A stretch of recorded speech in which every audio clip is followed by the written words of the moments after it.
Amen.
எல்லா நுகத்தை கத்த முடியும் இந்த அபிஷேகத்தில் இது சர்வசாதாரணம் அல்ல. நீங்க போய் இன்னொரு நுகம் முடியும் போது செபிக்க போதில்ல, சும்மா இந்த போதும் நுகம் முடியும். பிரச்சனை சண்டை போராட்டம் பார்த்தீங்களா, இனி அந்த நுகம் இருக்காது, அந்த நுகம் இருக்காது. எல்லாம் சேருவாங்க. தேங்க்யூ. இந்த அபிஷேகம் மகிமையை காட்டுவதா வாசிக்கிறீங்க. அப்படியே கரங்கள் வைத்துக்களுக்கு, அப்படியே கரங்கள் வச்சுக்கோங்க. ஹல்லேலூயா, ஹல்லேலூயா, ஹல்லேலூயா. எல்லா ஸ்டேஜ் பாருங்க, ஸ்டேஜ் பாருங்க. தேங்க்யூ. ஓ க்ளோரி. நான் ஒன்றும் அல்ல, நான் ஒன்றும் கிடையாது, நான் வேணும் ஜீரோ தான். என் அப்பன் இயேசு தான். உடன்படிக்கை பெட்டியில் வருகிற வல்லமை உங்களுக்கு தேவனுக்கு இடையே உடன்படிக்கை பண்ணுகிறார். என்ன உடன்படிக்கை? என் தீர்க்கதரிசியே, என் தீர்க்கதரிசியே. ஒரு உடன்படிக்கை பண்ணுகிறார், ஒரு உடன்படிக்கை பண்ணுகிறார், ஒரு உடன்படிக்கை கதை ஏற்படுத்துகிறார். அந்த உடன்படிக்கை ஏற்படுத்துகிறார்னா உடன்படிக்கை படி உண்மையாக இருப்பார். நீங்கள் அவருக்கு உண்மையாக இருக்கணும். ஓ ப்ரோ, எல்லாம் செய்து பாரு. தேங்க்யூ. ஓ ராமா ஷாபா, ஓ ராமா பாபா,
கிறிஸ்துவின் ஈடு இணையற்ற திருநாமத்திலே உங்கள் யாவருக்கும் என் அன்பின் நல் வாழ்த்துக்களை நான் தெரிவித்துக் கொள்கின்றேன்.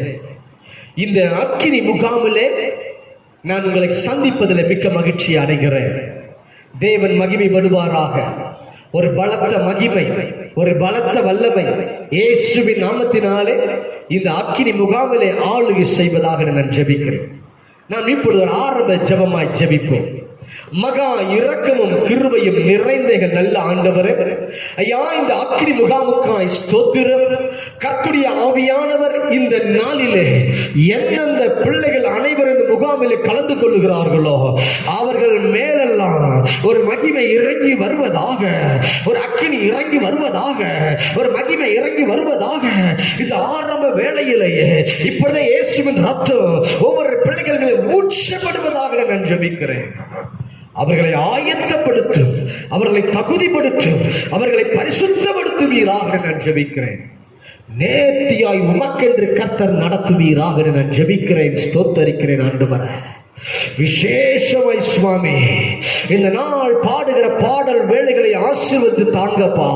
பாடல்களை பாடும் பொழுது, ஆராதனை நடக்கும் பொழுது தேவ மகிமை கடந்து வருவதாக, தேவ அக்கினி கடந்து வருவதாக, தேவ அபிஷேகம் கடந்து வருவதாக நான் ஜெபிக்கிறேன். ஒவ்வொருவரை எடுத்து கர்த்தர் பயன்படுத்துவீராக நான் ஜெபிக்கிறேன். தேவ செய்தியை ஆசீர்வதியும். நீர் எங்களோடு கூட ஆழமாய் சத்தியத்தை பகிர்ந்து கொடுப்பீராக நான் ஜெபிக்கிறேன். கடைசி ஜெப வேலையும் கர்த்தர் ஆசீர்வதிப்பீராக, அபிஷேக வேலையும் ஆசீர்வதிப்பீராக. தேவனுடைய ஆளுகை இறங்கி வருவதாக. அனைத்து பிள்ளைகள் காண கலந்து கொள்ள கர்த்தர் கிருபை செய்யும். இன்றைக்கு ஒரு வெளியேறப்பட்ட அக்கினி இறங்கி வந்து ஆளுகை செய்யட்டும் சுவாமி. இந்த ஊழியத்தின் விரோதமாய் காணப்படுகிற எல்லா விதமான தடைகள், அந்தகார சக்திகள் எல்லாம் இயேசுவின் நாமத்தினால் நிர்மூலமாக்கப்படுவதாக நான் ஜெபிக்கிறேன். கர்த்தர் ஜெயத்தை தார்.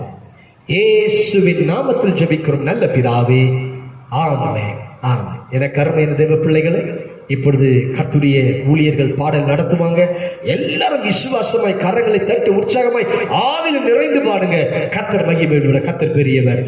Thank you, glory. இப்பொழுது ஊழியர்கள் பாடல் ஆராதனை நடத்துவாங்க. கர்த்தர் பெரியவர். Praise. இந்த நாள் அக்கினி அபிஷேக வல்லமை முகாமிற்கு வந்திருக்கிற உங்கள் யாவரையும் ஆண்டவராகிய இயேசு கிறிஸ்துவின் இனிதான நாமத்தினாலே வாழ்த்தி வரவேற்கிறோம். பழைய ஏற்பாட்டு காலத்தில் ஆபிரகாம், ஈசாக், யாக்கோபு என்பவர்களின் நாட்களில் எகிப்து ஒரு செழிப்பான தேசமாய் இருந்தாலும் அதை அவர்கள் தன்னுடைய ஜனங்கள் அங்கு செல்வதை தேவன் விரும்பவில்லை. இதை நாம் ஆதியாகமம் 26:1 நாம் வாசிக்கலாம். ஆனால் தேவன் ஈசாக்கின் காலத்தில் ஒரு பஞ்சத்தை அவர் அனுமதிக்கும் பொழுது அவர் ஈசாக்கு எகிப்திற்கு செல்வதை அறிந்திருந்த தேவன் ஈசாக்குக்கு தரிசனமாகி, நீ எகிப்திற்கு போகாமல் நான் உனக்கு சொல்லும் இந்த தேசத்திலே குடியேறு என்று ஆதியாகமம் 26:2 இடைபடுவதை நாம் காணலாம். தேவன் சொன்னபடி ஈசாக்கு கோராரிலே குடியிருந்தான். தேவன் சொன்னபடி ஈசாக்கு அந்த தேசத்தில் விதை விதைத்து அந்த பஞ்ச காலத்திலும் 100 மடங்காய் அறுவடையை செய்தான் என்று வசனம் சொல்லுகிறது. அந்த பஞ்சத்தின் நாட்களிலும் தேவன் அவரை கைவிடவில்லை. அதன் பின்பு அவர்கள் அந்த ஜனத்தின் மத்தியில் அவர்கள் அநேக துறவுகளை வெட்டினாலும், அவர்களுக்கு அநேக போராட்டங்கள் பிரச்சனைகள் வந்தாலும் அவர்களுக்கு ஒரு இடத்தை தேவன் ஆயத்த பண்ணி கொடுத்தார். நாமும் இது போன்று நமது பஞ்ச காலத்தின் மத்தியில் தேவனுடைய வார்த்தைகளுக்கு, தேவனுடைய அந்த சித்தத்திற்கு நாம் செயல்படுகிறவர்களாக இருந்தால், நமக்கு ஏசேக்கு சித்தனா என்று எதிர்ப்பும் வாக்குவாதமும் கிளம்பினாலும் ரெகோபோத் கிடைப்பதற்கு, ஒரு நிலையான ஸ்தலம் கிடைப்பதற்கு தேவன் கிருபை பாராட்டுவார். நாம் தேவன் மீது வைத்திருக்கிற அந்த நம்பிக்கை, நம்பத்தக்கவர் நீர் ஒருவர் தானப்பா, உண்மையுள்ளவர் நீர் ஒருவர் தானே என்று அந்த பாடலை நாம் உற்சாகமாய் ஆவியில் இணைந்து பாடலாம்.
எல்லாம் வல்லவராய் நம்மோடு இருக்கிறவராய் நம்மை பெருக செய்கிறவராய் அந்த தேவனுடைய கரம் நம் மத்தியில் எப்பொழுதும் இருக்கும். அந்த கரம் நம்மை வாளாக்காமல் தலையாக்கும், நம்மை கீழாக்காமல் மேலாக்கும்.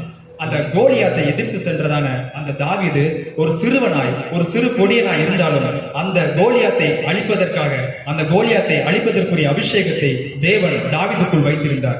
அநேக யுத்த வீரர்கள் இஸ்ரவேலர்களுக்குள் இருந்தாலும் அநேக எதிரி நாடுகளுக்குள் இருந்தாலும் அந்த கோலியாத்தை அழிக்க முடியவில்லை. அந்த சிறுவன் அந்த தாவீதுக்குள் இருந்த அபிஷேகம் மாத்திரமே அந்த கோலியாத்தை கொல்ல முடிந்தது, அந்த கோலியாத்தை அழிக்க முடிந்தது. உங்களுக்குள்ளும் தேவன் ஒரு விசேஷ அபிஷேகத்தை வைத்திருப்பார். அந்த அபிஷேகம் அதற்கென்று வைக்கப்பட்டதாய் அதற்கென்று எதிர்த்து நிற்கிறதாய் அந்த சத்துருவை போராடும், அந்த சத்துருவை முறியடிக்கும். அதற்குரிய வல்லமை ஒவ்வொருவருக்குள்ளும் ஒவ்வொரு மேலும் அதற்குரிய அக்கினி இறங்கும். இந்த பாடலை நாம் அல்லேலூயா துதி உமக்கே, என்னை நீர் வாளாக்காமல் தலையாக்குவீர், நான் கீழாகாமல் என்னை மேலாக்குவீர் என்று நாம் உற்சாகமாய் நம் ஆவியில் இணைந்து அந்த அபிஷேகத்தை பெற்றுக்கொண்ட நாம் அந்த அக்கினியில் நிறைந்தவர்களால் இந்த பாடலை உற்சாகமாய் பாடலாம். தேவன் நமக்கென்று வைத்திருக்கிற அபிஷேகம் இறங்கி கிரியைகளை செய்யும். நமக்கென்று வைத்திருக்கிற அந்த அக்கினி அந்த கிரியைகளை செய்யும். அதை நாம் காணலாம், அதை நாம் இன்றை காணலாம், நம் கண்கள் காணலாம், நம் உறவினர்கள், நம் சபையில், நம் ஜனம், நம் நாடு அனைவரும் காண அந்த அபிஷேகம் கிரியைகள் செய்யும்.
நம்மை உயரத்தில் வைக்கிறவராய் நமது பிள்ளையாய் அந்த புத்திர சுவிகாரத்திற்குரிய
கோலியாத்தை அழிக்கும் வல்லமையை சிறிய தாவீதுக்குள் வைத்தவரே.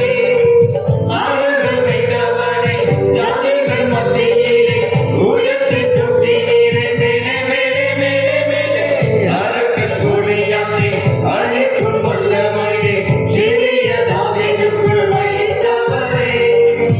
அவர்கள் வைத்தவரை ஜாதிகள் மத்தியிலே உயர்த்தி தூக்கினீரே. மேலே மேலே மேலே மேலே அல்லேலூயா துதியுமக்கே.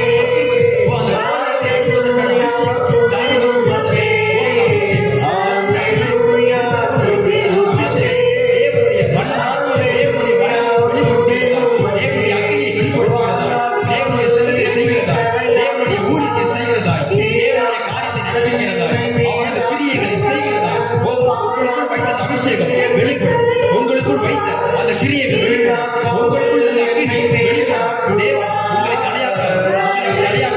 உங்களை அவர் தலையாக்குவார். எல்லாவற்றிற்கும் உங்கள் குடும்பத்தில், உங்கள் நபரிலும், உங்கள் சொந்தங்களின் மத்தியில் அவர் உங்களை தலையாக்குவார், உயர்த்துவார், உங்களை உயர்த்துவார். அந்த அபிஷேகத்தை வச்சு ஓடி பாபா பாபா ஓடி பாபா பாபா ஓடி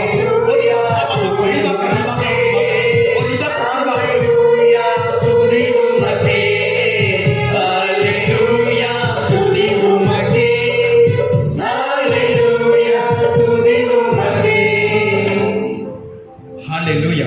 அந்த தேவனுடைய அபிஷேகம் நமக்கு தேவன் வைத்ததான அந்த திட்டத்தை நிறைவேற்றுவதற்கு அந்த தேவனுடைய வழிகளில் அந்த அபிஷேகம் நம்மை அழைத்து செல்லும். தேவனுடைய அக்கினியை நாம் பெற்றுக்கொண்டால் அந்த அக்கினி நம்மை புடமிடும். எல்லா சூழ்நிலைகளிலும் உலகத்தை போராடுவதற்கு, சத்துருவை ஜெயம் எடுப்பதற்கு எல்லா சூழ்நிலைகளிலும் அந்த அக்கினி புடமிட்டு அதற்கு அந்த அக்கினி நமக்கு வெளிச்சத்தை காண்பிக்கும். அந்த தேவனுடைய அக்கினி நமக்கு நாம் நடக்க வேண்டிய பாதைகளை போதித்து கொடுக்கும். அந்த அபிஷேகம் நம் மீது இன்னும் அதிகமாய் தங்க, அந்த தேவனுடைய அபிஷேகம் இன்னும் இந்த நாட்களில் நம் மீது வல்லமையாய் ஊற்றப்பட, அந்த அபிஷேகம் இன்னும் அதிகமாய் ஊற்றப்பட, அந்த பெந்தைகோஸ்தை நாளில் செய்தது போல அந்த அக்கினியின் நாவுகள் ஒவ்வொரு மேலும் பொழிந்துவிட்டும் ஊற்றிடுமே உடைய வல்லமையை இந்த நாளில் எங்கின் மேல் இன்னும் அதிகமாய் ஊற்றுங்கப்பா. இந்த வல்லமையும் அபிஷேகத்தையும் தாருங்க. நாங்கள் தேசத்தை உமக்காய் நாங்கள் கலக்கிடுவோம். தேசத்தை நாங்கள் உமக்காய் சுதந்திரித்து கொடுப்போம் என்று அந்த நிச்சயத்தோடு அந்த உறுதி எடுத்துக் கொண்டவர்களாய் இந்த பாடலை நாம் உற்சாகமாய் பாடலாம்.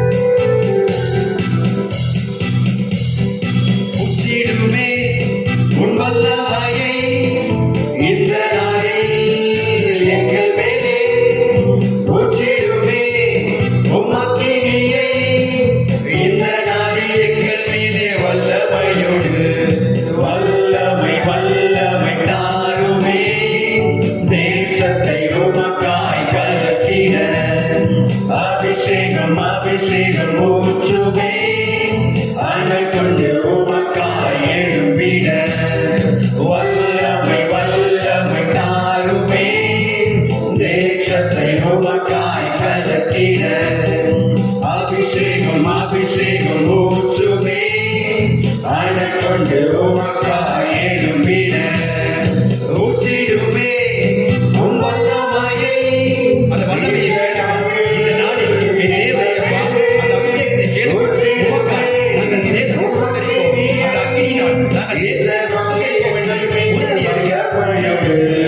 வல்லமை வல்லமை தாருமே தேசத்தை உமக்காய் கலக்கிட அபிஷேகம் அபிஷேகம் ஊற்றுமே அனல் கொண்டு உமக்காய் எழும்பிட வல்லமை வல்லமை தாருமே தேசத்தை உமக்காய் கலக்கிட அபிஷேகம் அபிஷேகம் ஊற்றுமே அனல் கொண்டு உமக்காய் எழும்பிட ஊற்றிடுமே உன் வல்லமையை இந்த நாளில் எங்கள் மேலே ஊற்றிடுமே உம் அக்கினியை இந்த நாளில் எங்கள் மீது வல்லமை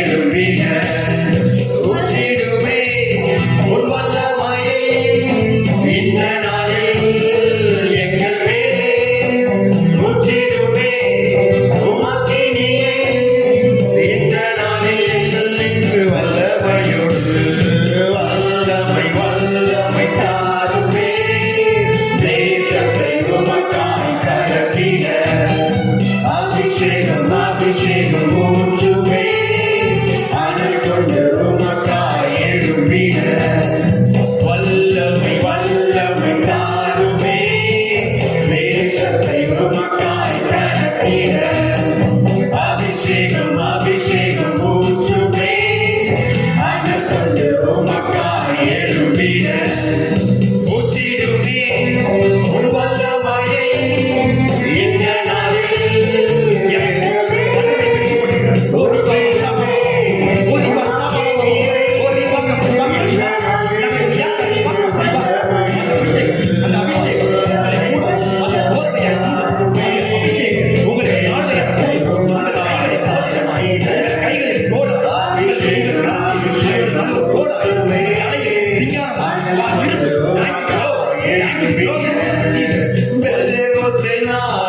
செய்தது போல அக்கினியின் நாவுகள் பொழிந்திடுமே. செய்தது போல அக்கினியின் நாவுகள் பொழிந்திடுமே.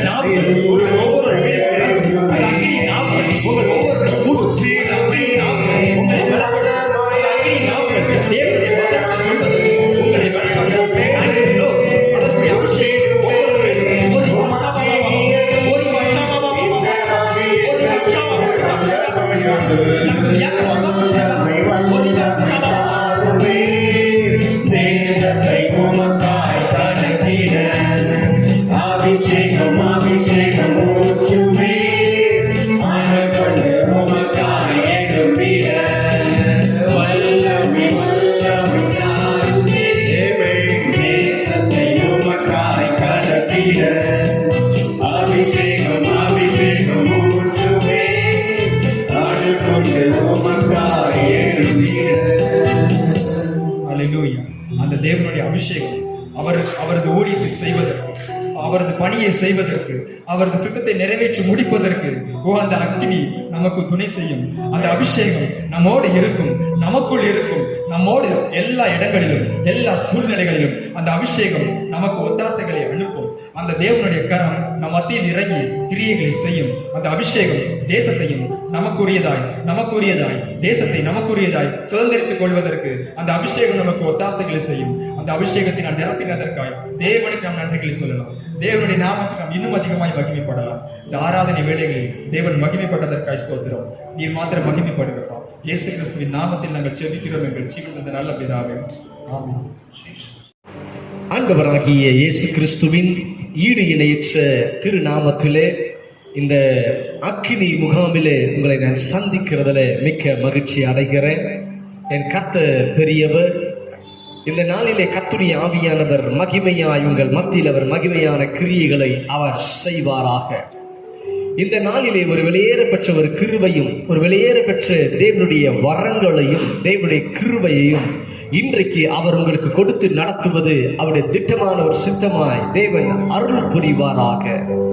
இன்றைக்கு ஒரு விசேஷித்த மகிமையை என் ஆண்டவர் இயேசு கிறிஸ்து உங்களுக்கு அவர் தந்து உங்களை அவர் எடுத்து நடத்த வல்லவராய் இருக்கிறார். எனக்கு அருமையான தேவ பிள்ளைகளை, நிச்சயமாகவே இந்த முகாமிலே இந்த கலந்து கொண்டிருக்கிற தேவ பிள்ளைகள் நீங்கள் ஆசீர்வதிக்கப்பட்ட ஜனமாக, ஆசீர்வதிக்கப்பட்ட பிள்ளைகளாய் கர்த்தர் உங்களை நடத்துவாராக.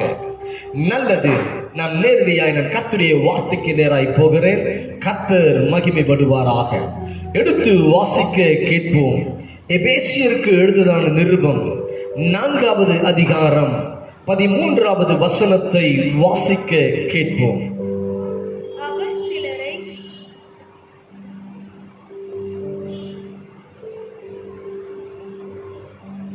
அவர் சிலரை அப்போஸ்தலராகவும், சிலரை தீர்க்கதரிசிகளாகவும், சிலரை சுவிசேஷகராகவும், சிலரை மேய்ப்பராகவும் போதகராகவும் ஏற்படுத்தினார். இங்கு வேதம் சொல்லுகிறது, எனக்கு அருமையான தேவ பிள்ளைகளை, சிலரை அப்போஸ்தலராகவும், சிலரை தீர்க்கதரிசிகளாகவும், சிலரை சுவிசேஷர்களாகவும், சிலரை மேய்ப்பராகவும் போதகராகவும் ஏற்படுத்தினார் என்று வேதம் சொல்லுகிறது. எனக்கு அருமையான தேவ பிள்ளைகளை அறிந்து கொள்ள வேண்டும். 5 விதமான ஊழியங்களை குறித்து சபைக்குள் இருந்து ஆரம்பிக்கப்படுகிறதான, சபைக்குள் இருந்து காணப்படுகிறதான, சபைக்குள் இருந்து எழும்புகிறதான இந்த 5 விதமான ஊழியங்களை குறித்து, அப்போஸ்தலர்களை குறித்து, தீர்க்கதரிசிகளை குறித்து, சுவிசேஷங்களை குறித்து, மேய்ப்பர்களை குறித்து, போதகர்களை குறித்து இங்கு பல காரியங்கள் நமக்கு சொல்லப்பட்டு இருந்தாலும், இந்த நாளிலே இந்த 5 வகை ஊழியத்திலே இரண்டாவதாய் நாம் பார்க்கிறதான தீர்க்க தரிசன ஊழியத்தை குறித்து இன்றைக்கு நாம் பார்க்க போகிறோம். எனக்கு அருமையான தேவ பிள்ளைகளே, இன்றைக்கு நான் உங்கள் மத்தியிலே தீர்க்க தரிசன ஊழியத்தை குறித்தும் அந்த தீர்க்க தரிசன அபிஷேகத்தை குறித்தும் நான் உங்களோடு கூட பேசும்படி பரிசுத்த ஆவியானவர் இந்த வல்லமை முகாமிலே அவர் ஏவி இருக்கின்றபடியினாலே இந்த நாளிலே இந்த வார்த்தைகளை பிரசங்கிக்கும் பொழுது உங்கள் வீட்டில் ஒரு மகிமை இறங்கி வரும், உங்கள் மேல் ஒரு மகிமை இறங்கி வரும். கர்த்தருடைய ஆவியானவருடைய பலத்த மகிமை, கர்த்தருடைய பரிசுத்த ஆவியானவர் சக்தியின் மகிமை இன்றைக்கு உங்களை நிரப்பி உங்களை தேவன் தீர்க்கதரிசிகளாக தேவன் வல்லமையாய் எடுத்து நடத்த அவர் வல்லமையுள்ள தேவனாய் இருக்கிறார். எனக்கு அருமையான தேவ பிள்ளைகளை, நல்லது, சரி போகட்டும். இங்கு வேதம் சொல்லுகிறது தீர்க்கதரிசிகள் ஆகவும் என்று சொல்லி 1 கொரிந்தியருக்கு எழுதின நிருபம் 12வது அதிகாரம் 10ஆம் வசனத்தை வாசிக்க கேட்போம். வேறொருவனுக்கு அற்புதங்களை செய்யும் சக்தியும், வேறொருவனுக்கு தீர்க்க தரிசனம் உரைத்தலும், தீர்க்க தரிசனம் உரைத்தலும் என்று வேதம் சொல்லுகிறது. எனக்கு அருமையான தேவ பிள்ளைகளை நாம் அறிந்து கொள்ள வேண்டும். இந்த சத்தத்தை கேட்டுக்கொண்டிருக்கிறதான எனக்கு அருமையான தேவ ஜனம், வேதம் தெளிவாய் திட்டமாய் நமக்கு சுற்றி காண்பிக்கிறது. முதலாவது குறிப்பிட்டதான ஒரு வசனத்தை நாம் வாசித்தோம். அங்கு தீர்க்க தரிசிகளை குறித்து வேதம் சொன்னது. இங்கு கொரிந்தியர் நிருபத்திலே வாசிக்கும் பொழுது இங்கு வேதம் தெளிவாக தீர்க்க தரிசன வரம் என்று சொல்லி குறிப்பிடுகிறது. எனக்கு அருமையான தேவ பிள்ளைகளே, இதே 1 கொரிந்தியர் 14:1 வாசித்து பார்ப்போமானால், விசேஷமாய் தீர்க்க தரிசன வரத்தை விரும்புகள் என்று சொல்லி வேதம் தெளிவாய் சொல்லுகிறதை நாம் அறிந்து கொள்ளுகிறோம். எனக்கு அருமையான தேவ பிள்ளைகளே, அப்படியானால் தீர்க்க தரிசி உண்டு, தீர்க்க தரிசன வரம் என்று உண்டு. அல்லேலூயா. இன்றைக்கு அநேகர் குழம்பி போய்விடுகிறார்கள். என்னவென்றால், வரத்தை பெற்றவர்கள் தாங்கள் தீர்க்க தரிசிகள் என்று சொல்லுகிறார்கள். அறிந்து கொள்ளுகிறோம், வரம் வேறு, தீர்க்க தரிசி வேறு என்பதை நாம் அறிந்து கொள்ள வேண்டும். எனக்கு அருமையான தேவ பிள்ளைகளே, தீர்க்க தரிசிகள், அநேக தீர்க்க தரிசிகள் வேதத்திலே உண்டு. தீர்க்க தரிசிகள் பிறக்கும் பொழுதே தாயின் வயிற்றிலே உருவாகும் முன்னே பெயர் சொல்லி அழைத்து அவர்களை ஜாதிகளுக்கு தேவன் தீர்க்க தரிசிகளாய் கட்டளையிடுகிறார் என்பதை மறந்து போய்விடக் கூடாது. எனக்கு அருமையான தேவ பிள்ளைகளை அறிந்து கொள்ள வேண்டும். இந்த முகாமிலே கலந்து கொள்ளும்படிக்கு வந்திருக்கிற தேவ ஜனமே, அறிந்து கொள், தீர்க்க தரிசி வேறு, தீர்க்க தரிசனம் வேறு. அப்படியானால் தீர்க்க தரிசி என்பவன் அவன் பிறப்பதற்கு முன்பதாகவே தேவன் அவனை குறித்து ஒரு திட்டத்தை, ஒரு தீர்மானத்தை, ஒரு நேர்த்தியான ஒரு காரியத்தை கர்த்தர் வைத்து அவன் பிறக்கும் பொழுதே அவன் மேல ஒரு விலையேறப்பெற்ற அபிஷேகத்தை வைத்து அந்த அபிஷேகத்தின் மூலமாக தேவன் அவனை நடத்துகிறவராய் இருக்கிறார். ஆனால் தீர்க்க தரிசன வரம் என்று சொல்லப்படுகிறது.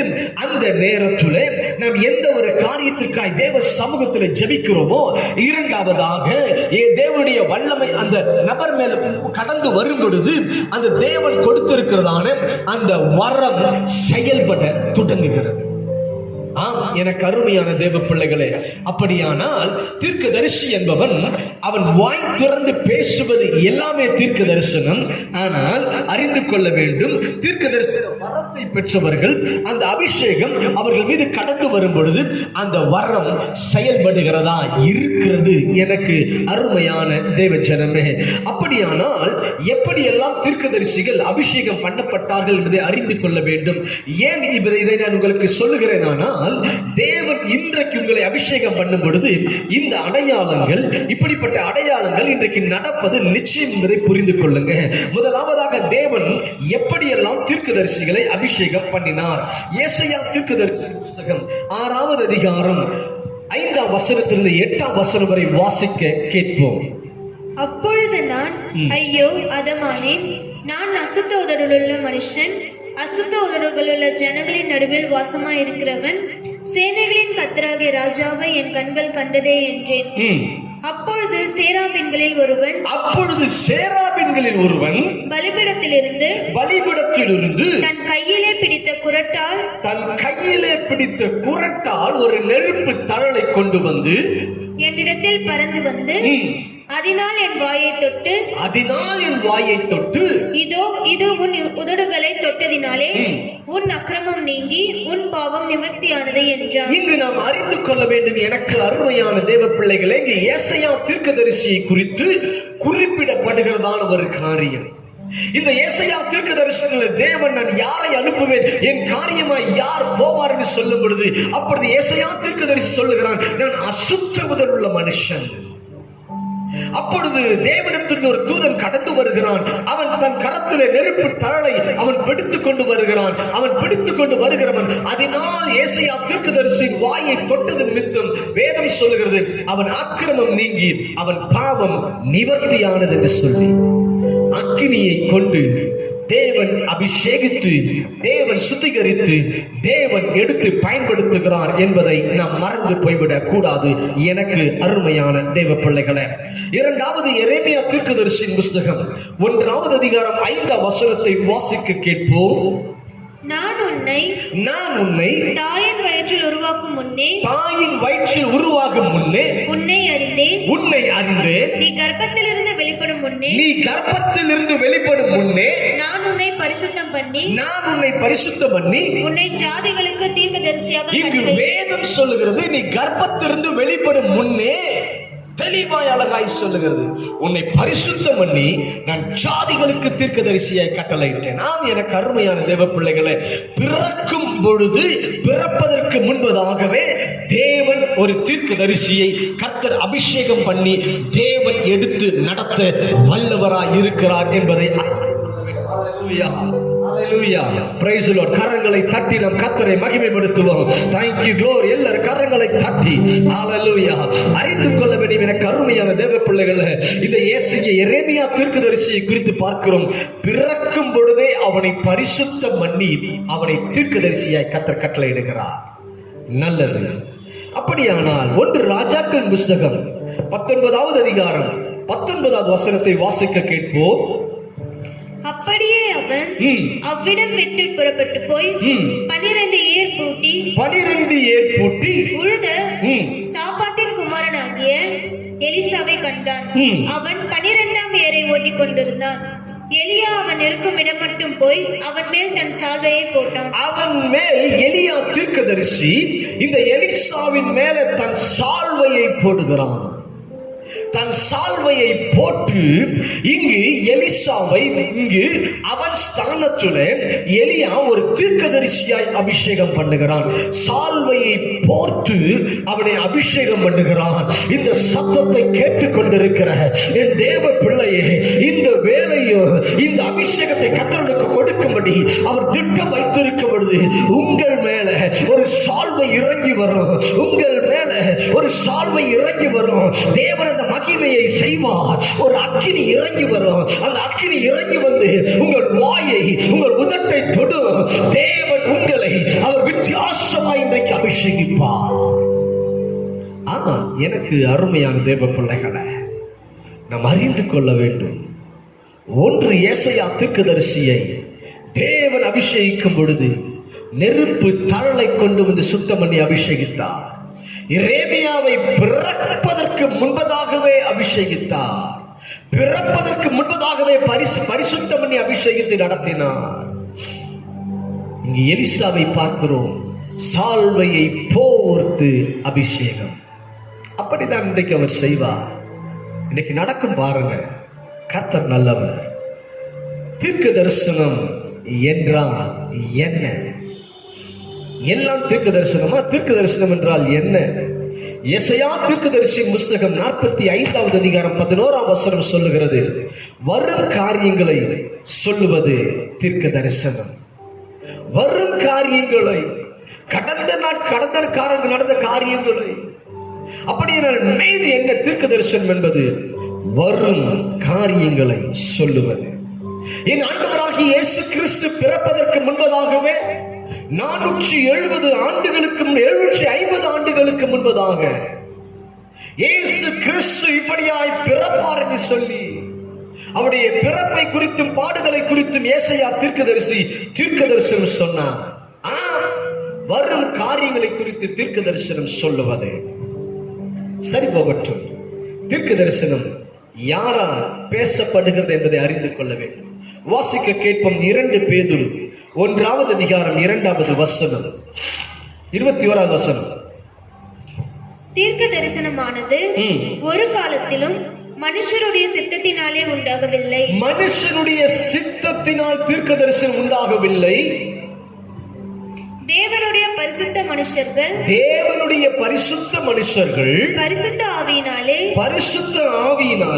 ஏவப்பட்டு பேசினார்கள். தேவ மனுஷர்கள் பரிசுத்த ஆவியினாலே ஏவப்பட்டு பேசினார்கள் என்று வேதவசனம் சொல்லுகிறது. ஆம், எனக்கு அருமையான தேவ பிள்ளைகளை, ஏதோ மனுஷ சித்தம் கிடையாது. தன்னுடைய மனுஷிய ஆவியினால் பேசுவது தீர்க்க தரிசனம் அல்ல. பரிசுத்த ஆவியானவராலே ஏவப்பட்டு பேசப்படுவதே தீர்க்க தரிசனம் என்று வேதம் சொல்லுகிறது. சத்தத்தை கேட்டுக்கொண்டிருக்கிற எனக்கு அருமையான தேவ பிள்ளையே, உங்கள் இருதயத்தில் அவர் ஏவுவார், உங்கள் செவிகள் பேசுவார். அந்த இருதயத்தில் ஏவி பேசப்படுவதே தீர்க்க தரிசனம் என்று வேதம் சொல்லுகிறது. எனக்கு அருமையான தேவ பிள்ளைகளே, ஏதோ சுயத்தில் பேசுவது கிடையாது, ஏதோ சொந்த பேச்சுகளை பேசுவது கிடையாது, கற்பனைகளை பேசுவது கிடையாது. இன்றைக்கு ஒரு சில மார்க்கத்தார் இருக்கிறார்கள், அப்படி கற்பனைகளை, கதைகளை, மற்றவர்களிருந்து சில விஷயங்களை கேட்டு அதை தீர்க்க தரிசனமாய் சொல்லுவது, இன்னைக்கு விசாரிச்சு சொல்றது, Facebookல எல்லா சீக்கிரட்டால பார்த்து எல்லாம் தெரிஞ்சுக்கிட்டு அதுக்கு பிறகு சொல்ற சில ஹம்பத் தீர்க்க தரிசின்னு சொல்றவங்க எல்லாம் உண்டு. அல்லேலூயா. என கருமையான தேவ பிள்ளை அறிந்துக்கொள், நீ தேவனுடைய தீர்க்கதரிசியா இருந்தா, தீர்க்க தரிசனம் என்பது பரிசுத்த ஆவியானவராலே ஏவப்பட்டு பேசப்படுவதே தீர்க்க தரிசனம். சரி போகட்டும். அப்படியானால் ஒரு தீர்க்கதரிசி தவறு செய்தால் தேவன் பேசுவாரா பேச மாட்டாரா? நாம் அதை அறிந்து கொள்ள வேண்டும். ஒரு தீர்க்கதரிசி ஒரு தவறு செய்து விட்டார், ஒரு தீர்க்கதரிசி தவறு செய்து விட்டாரானால் அந்த தீர்க்கதரிசியோடு கர்த்தர் பேசுவாரா? அவனை எப்படி நடத்துவார்? ஆதியாகமம் 20 அதிகாரம் 7 வசனத்தை வாசிக்க கேட்போம். அந்த மனுஷனுடைய மனைவியை அவனிடத்திற்கு அனுப்பிவிடு, அவன் ஒரு தீர்க்கதரிசி என்று ஆபிரகாமை குறித்து இங்கு வேதம் சொல்லுகிறது. எனக்கு அருமையான தேவ பிள்ளைகளை, ஆபிரகாம் ஒரு தீர்க்கதரிசி என்று கர்த்தர் சொல்லுகிறார். அறிந்து கொள்ள வேண்டும். ஒரு மனுஷன் சொல்லல அந்த இடத்துல, அந்த ராஜாவிடத்திலே, தலைவரிடத்திலே தேவன் போய் சொல்லுகிறார், அவன் ஒரு தீர்க்கதரிசி. யாருங்க? ஆபிரகாமை குறித்து சொல்லுகிறார். எப்பேற்பட்ட சாட்சி பாருங்க. கர்த்தர் சர்டிபிகேட் கொடுக்கிறார் தீர்க்கதரிசி ஆபிரகாமுக்கு. ஆனால் வேதம் சொல்லுகிறது, ஆமோஸ் தீர்க்கதரிசி புத்தகம் 3 அதிகாரம் 7 வசனம் வாசிப்போம். கர்த்தராகிய ஆண்டவர் தீர்க்கதரிசிகளாகிய தம்முடைய ஊழியக்காரர்களுக்கு தமது ரகசியத்தை வெளிப்படுத்தாமல் ஒரு காரியத்தையும் செய்யார். தமது ரகசியத்தை வெளிப்படுத்தாமல் ஒரு காரியத்தையும் செய்ய மாட்டார். தீர்க்கதரிசி ஸ்பெஷல் பாருங்க. ஆமோஸ் தீர்க்கதரிசி 3:7 எவ்வளவு அழகாய் சொல்லப்பட்டிருக்கிறது. தமது ரகசியத்தை வெளிப்படுத்தாமல் ஒரு காரியத்தையும் செய்ய மாட்டாராம். எப்பேற்பட்ட தேவன் பாருங்க. தீர்க்கதரிசிகள் மேல எவ்வளவு ஒரு கனத்தை வைத்திருக்கிறார். அவர்களுக்கு தெரியாத ஒரு ரகசியம் கிடையாது. தமது ரகசியத்தை வெளிப்படுத்தாமல் ஒரு காரியத்தையும் செய்ய மாட்டார் என்று வேதம் சொல்லுகிறது. ஆதியாகம புத்தகம் 18 அதிகாரம் 18 வசனத்தை வாசிப்போமே. நான் செய்ய போகிறதை ஆபிரகாமுக்கு மறைப்பேனோ. கர்த்தர் ஆபிரகாமுக்கு சொன்னதை நிறைவேற்றும்படியாய் அவன் தன் பிள்ளைகளுக்கும் தனக்கு பின்வரும் தன் வீட்டாருக்கும் நீங்கள் நீதியையும் நியாயத்தையும் செய்து கர்த்தருடைய வழியை காத்து. இங்கு வேதம் சொல்லுகிறது, நான் செய்ய போவதை ஆபிரகாமுக்கு மறைப்பேனோ. அவன் தீர்க்கதரிசி, நான் மறைக்க மாட்டேன் என்று சொல்றார் பாருங்க தேவன். அப்படியானால் தீர்க்கதரிசிகளுக்கு தேவன் ஒன்றையும் மறைப்பது கிடையாது. அல்லேலூயா. அறிந்து கொள்ள வேண்டும் என கருமையான தேவ பிள்ளைகள், அவர்களுக்கு மறைக்க மாட்டார். தமது ரகசியத்தை அவர்களுக்கு தெரியாமல், அவர் தமது ரகசியத்தை மறைக்காமல், வெளிப்படுத்தாமல் ஒரு காரியத்தையும் செய்யார் என்று வேதம் சொல்லுகிறது. ஆபிரகாமுக்கு மறைப்பேனோ என்று சொல்லுகிறார். ஆதியாகமம் புஸ்தகம் 15வது அதிகாரம் 4-5 வசனத்தை வாசித்து பார்த்தால், அங்கு வானத்தின் நட்சத்திரங்களை போல உன் சந்ததியை பெருக பண்ணுவேன் என்று வாக்குத்தத்தம் கொடுக்கிறார். ஐயா, தீர்க்கதரிசிக்கு தேவன் மறைக்கவில்லை. ஆபிரகாம் ஒரு தீர்க்கதரிசி என்று பார்த்தோம். அந்த ஆபிரகாமுக்கு தேவன் தமது ரகசியத்தை வெளிப்படுத்தாமல் அவனுடைய வாழ்க்கையிலே தேவன் என்ன திட்டத்தை, எப்படிப்பட்ட திட்டத்தை அவர் செய்ய இருக்கிறார் என்பதை குறித்து, அவனுக்கு பிள்ளையின் சூழ்நிலைகள் எப்படியா இருக்கும் என்பதை குறித்து தேவன் திட்டமாய், பட்சமாய் தேவன் பேசுகிறார். ஒன்றையும் மறைக்கல. வானத்தின் நட்சத்திரங்களை போல சந்ததியை பெருக பண்ணும் என்று சொல்லுகிறார். கடற்கரை மணலத்தனையாய் பெருக பண்ணும் என்று சொல்லுகிறார். எப்பேற்பட்ட தீர்க்க தரிசனத்தின் வெளிப்பாட்டை பெற்றவன். மறைக்கலங்க கர்த்தர். ஆபிரகாமுக்கு மறைக்கல. அவனை எப்படி ஆசீர்வதிக்க போறார், அவன் சந்ததி எப்படி ஆசீர்வதிக்க போறாரு, கர்த்தர் பேசுகிறார் திட்டமாக. ஆனா நடந்தது என்ன தெரியுமா? வாசிக்க கேட்போம். ஆதியாகமம் 16வது அதிகாரம் 16வது வசனம். ஆகார் ஆபிராமுக்கு இஸ்மவேலை பெற்றபோது ஆபிராம் 86 வயதாயிருந்தான். இங்கு வேதம் சொல்லுகிறது, ஆகார் ஆபிரகாமுக்கு இஸ்மவேலை பெற்ற பொழுது ஆபிரகாமுக்கு 86 வயது. ஹல்லேலூயா. ஐயா, தேவன் சொல்லிட்டாரு, வானத்தின் நட்சத்திரங்களை போலவும் சந்ததி இருக்குன்னு சொல்லிட்டாரு. ஆனா இந்த தீர்க்கதரிசி, இந்த ஆபிரகாம் செய்தது என்ன? தன் மனைவி சொன்ன ஆலோசனைக்கு செவி கொடுத்து ஆகாரை திருமணம் செய்தான். ஆகாருக்கு பிள்ளை பிறந்தது. அவன் தான் இஸ்மவேல். அப்படி பிள்ளை பெறும் பொழுது 86 வயது என்று வேதம் சொல்லுகிறது. ஆதியாகமம் 17வது அதிகாரம் 1வது வசனம். ஆபிராம் 99 வயதான போது, ஆபிரகாம் 99 வயதான பொழுது கர்த்தர் ஆபிராமுக்கு தரிசனமாகி, அப்படியானால் 86 வயதிலிருந்து 99 வயது வரைக்கும் தேவன் ஆபிரகாமோடு கூட பேசவில்லை.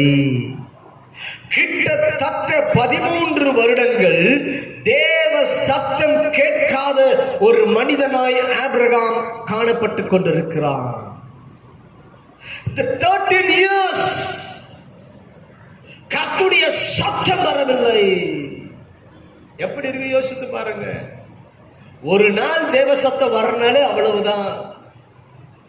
நான் உனக்கு போதித்து நடக்க வேண்டிய வழியை காண்பிப்பேன், உன் மேல் என் கண்ணை வைத்து ஆலோசனை சொல்லுவேன் என்று சொல்லுகிறவர், நான் காண்பிக்கும் தேசத்துக்கு போ என்று சொல்லி புறப்பட வைத்தவர், விசுவாசத்தோடு கூட புறப்பட்டு வந்தவன், தன் மனைவியை கொண்டு போன இடத்துல தேவன் இவனுக்காய் பேசி, அவன் தீர்க்கதரிசி, அவன் உனக்காய் வேண்டுதல் செய்கிறான் என்று சொல்லி அப்படிப்பட்ட ஒரு சாட்சியை கொடுத்த தேவன் இந்த ஆபிரகாமுக்கு இவன் கேட்கிறான், என் வீட்டிலே காணப்படுகிற இந்த எலியேசர் எனக்கு சுதந்திர வாலியா என்று கேட்கும் பொழுது இல்லை என்று சொல்லி அவனை அழைத்து அவனை வானத்தை அண்ணார்ந்து பார்க்க வைத்து, இந்த வானத்தின் நட்சத்திரங்களை போல உன் சந்ததியை பெருக பண்ணும் என்று சொன்னாரே. அப்படி வாக்குத்தத்தத்தை பெற்ற இந்த ஆபிரகாம் மனைவியின் ஆலோசனையை கேட்டு அவன் திருமணம் செய்து கடைசியில தேவ சத்தத்தை கிட்டத்தட்ட 13 வருடங்கள் இழந்து போனான்.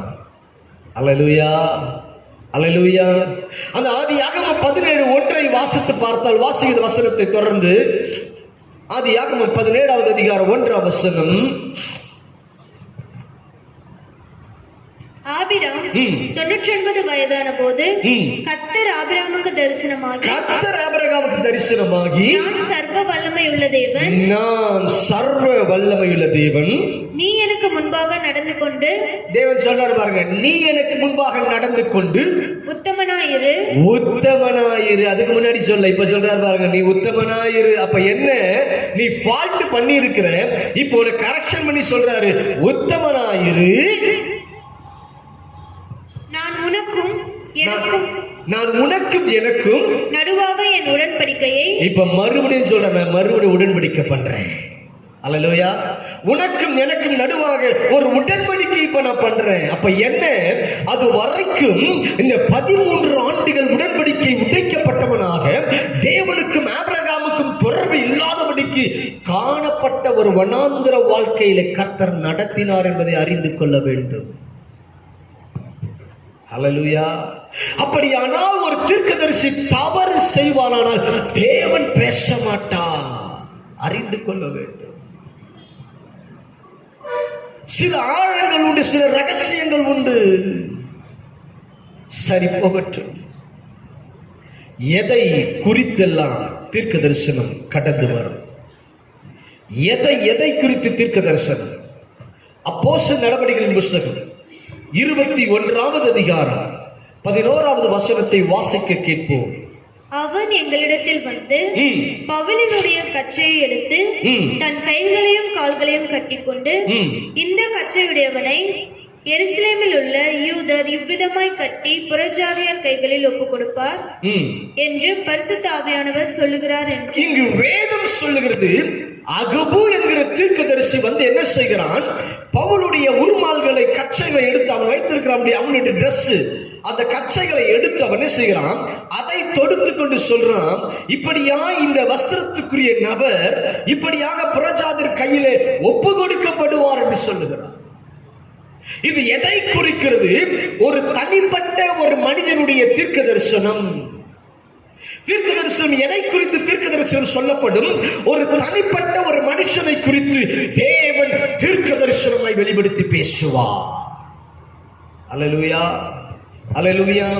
1 தெசலோனிக்கேயர் புத்தகம் 3வது அதிகாரம் 4வது வசனம் சொல்லுகிறது, சபைகளை குறித்து ஒரு தீர்க்க தரிசனம், ஒரு எச்சரிப்பின் தீர்க்க தரிசனம். அப்போஸ்தலர் 11வது அதிகாரம் 28வது வசனத்தை வாசிக்க கேட்போம். அப்போஸ்தலர் 11:28. அவர்களில் ஒருவனாகிய அகபு என்பவன் எழுந்து, அகபு என்கிற தீர்க்கதரிசி எழுந்து, உலகமெங்கும் கொடிய பஞ்சம் உண்டாகும் என்று, உலகமெங்கும் கொடிய பஞ்சம் உண்டாகும் என்று ஆவியானவராலே அறிவித்தான். ஹalleluya. இது உலகமெங்கும் பஞ்சம் வரும் என்று சொல்லி அகபு தீர்க்கதரிசி சொல்லுகிறான். உலகத்தை குறித்து தீர்க்க தரிசனம் வரும். இன்றைக்கு சிலர் இப்படியாய் பேசுகிறார்கள், உலகத்தை குறித்து எப்படி ஆண்டவர் பேசுவார்? புது வருடம் ஆகும் பொழுது, புது வருடம் ஜனவரி 1ஆம் தேதி தேவன் பல வெளிப்பாடுகளை, பல தேசங்களை குறித்து தேவன் பேசும் பொழுது சில மார்க்கத்தார், சில நபர்கள் வித்தியாசமாய் பேசுகிறார்கள். இவர்கள் ஜோசியக்காரர்கள் என்று சொல்லி, யாரை பார்த்து? தீர்க்கதரிசிகளை பார்த்து. ஹலோ, உனக்கு இந்த சத்தத்தை ஒருவேளை நீ கேட்டுக்கொண்டிருப்பாயானால், இப்படிப்பட்ட எண்ணம் உனக்கு இருக்குமானால், இங்கு அகபு தீர்க்கதரிசி எழுந்து தேசத்தை குறித்து தீர்க்கதரிசனம் சொல்லி இருப்பாரானால், அதே ஆவியானவர் இன்றைக்கு அநேக தேவ மனிதர்களை அவர் அபிஷேகிக்கிறார். அவர்களை கொண்டு தேவன் உலகத்தை மாத்திரமல்ல, உன்னை குறித்தும் தீர்க்கதரிசனம் சொல்லுவார். தெரியுமா? அறிந்து கொள். சகல படைப்பும் அவர் கரத்திற்குள் இருக்கிறது. அறிந்து கொள் தேவ ஜனமே. உலகத்தை குறித்து தீர்க்க தரிசனம் வரும். வேதம் சொல்லுகிறது. தனிப்பட்ட மனிதனை குறித்து தீர்க்க தரிசனம், தேசத்தை குறித்து தீர்க்க தரிசனம். கொடிய பஞ்சம் வரும், அழிவு வரணும், அழிவு வரும். இந்த சத்தத்தை கேட்டுக்கொண்டிருக்க தேவ பிள்ளையே, அறிந்து கொள். ஒருவேளை கர்த்தர் உங்களை தீர்க்கதரிசியை அபிஷேகிப்பாரானால், அதற்குரிய மகிமை உங்கள் மீது இறங்கி வருமானால், அதற்குரிய வல்லமை இன்றைக்கு உங்கள் மீது இறங்கி வருமானால், இந்த வல்லமை முகாமில் தேவன் உங்களை அபிஷேகித்து உங்களை தீர்க்கதரிசியாய் முத்திரை வைப்பாரானால், உங்களை கொண்டு தேசத்தை குறித்து பேசுவார். ஹல்லேலூயா. கர்த்தர் நல்லவர், கர்த்தர் நல்லவர். சாதாரணம் அல்ல, விளையாட்டு கிடையாது. தேவனுடைய ரகசியங்கள் பல ஆழங்கள் உண்டு. என கருமையான தேவ பிள்ளைகளை அறிந்து கொள். Thank you glory. தேவன் பல காரியத்தை வெளிப்படுத்துவார். வெளிப்படுத்துற விசேஷம் 10வது அதிகாரம் 11வது வசனம். அப்பொழுது அவன் என்னை நோக்கி, நீ மறுபடியும் அநேக ஜனங்களையும் ஜாதிகளையும் பாஷைக்காரரையும் ராஜாக்களையும் குறித்து தீர்க்க தரிசனம் சொல்ல வேண்டும் என்றார். இங்கு வேதம் சொல்லுகிறது ராஜ்யத்தை குறித்து, ராஜாக்களை குறித்து தீர்க்க தரிசனம். ராஜ்யத்தை குறித்து, ராஜாக்களை குறித்து எல்லாம் தீர்க்க தரிசனம் கர்த்தர் பேசுவார், வெளிப்படுத்துவார்.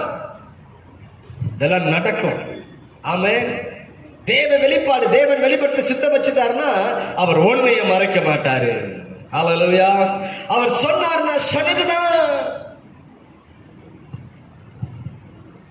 ராஜ்யங்கள் கவிழ்க்கப்பட்டு போகும்னா கவிழ்க்கப்பட்டு போகும். நான் தேவனுடைய சமூகத்திலே ஆண்டு ஆண்டு நான் காத்துக் கொண்டிருக்கும் பொழுது கர்த்தர் பல காரியங்களை வெளிப்படுத்தி கொடுக்கிறவர்.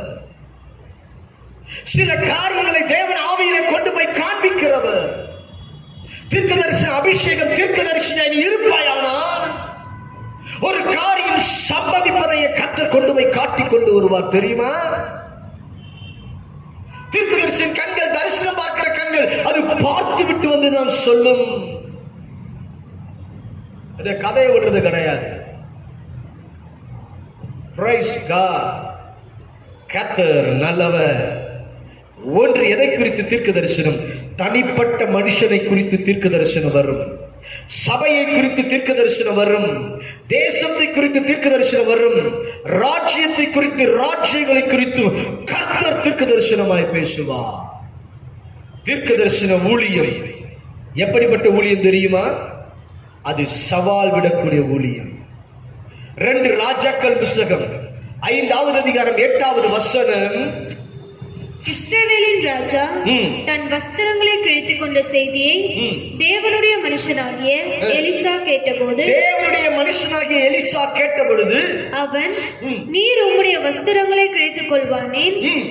அவன் என்னிடத்தில் வந்து, இஸ்ரவேலிலே தீர்க்கதரிசி உண்டு என்பதை, இஸ்ரவேலிலே தீர்க்கதரிசி உண்டு என்பதை அறிந்து கொள்ளட்டும் என்று ராஜாவுக்கு சொல்லி அனுப்பினார். ஹல்லேலூயா. இஸ்ரவேலிலே ஒரு தீர்க்கதரிசி ஒருவன் இருக்கிறான் என்பதை அறிந்து கொள்ள வேண்டும். தைரியமா சொல்றது. 1 ராஜாக்கள் புத்தகம் 17வது அதிகாரம் 1வது வசனம். ராஜாவுக்கு முன்பதாக எலியா தீர்க்கதரிசி போய் சொல்லுகிறான், மழை வராது என்று சொல்லி. ஹல்லேலூயா. யோசித்து பாருங்க. தைரியமா இப்போ ராஜாவுக்கு முன்னதாய் தீர்க்கதரிசி சொல்லுகிறவன் சவால் விடுகிற ஊழியம். Challenge ministry. தைரியமாய் நீங்க சவால் விட்டு பேசலாம். ஏன் தெரியுமா? பேசுகிறது ஆவியானவர். ஹல்லேலூயா. பேசுகிறது ஆவியானவர். பேசுகிறபடியினாலே தைரியமாய் பேச முடியும். நீ சுயத்தில பேசுவனா நீ தடுமாறுவ. எச்சரிக்கை, தடுமாறுவ. ஆவியானவர் பேசுறாரா, இதுதான் தேவன் சொன்னார். 2 சாமுவேல் புத்தகம் 12வது அதிகாரம் 7வது வசனத்தை வாசித்து பார்த்தால் அங்கு நாத்தான் தீர்க்கதரிசி வருகிறான். தாவீதை பார்த்து, நீ ஏன் அந்த மனுஷன் என்று சொல்லுகிறான். ராஜாவுக்கு முன்னாடி தீர்க்கதரிசி சொல்றா பாருங்க, நீதான் அந்த மனுஷன்.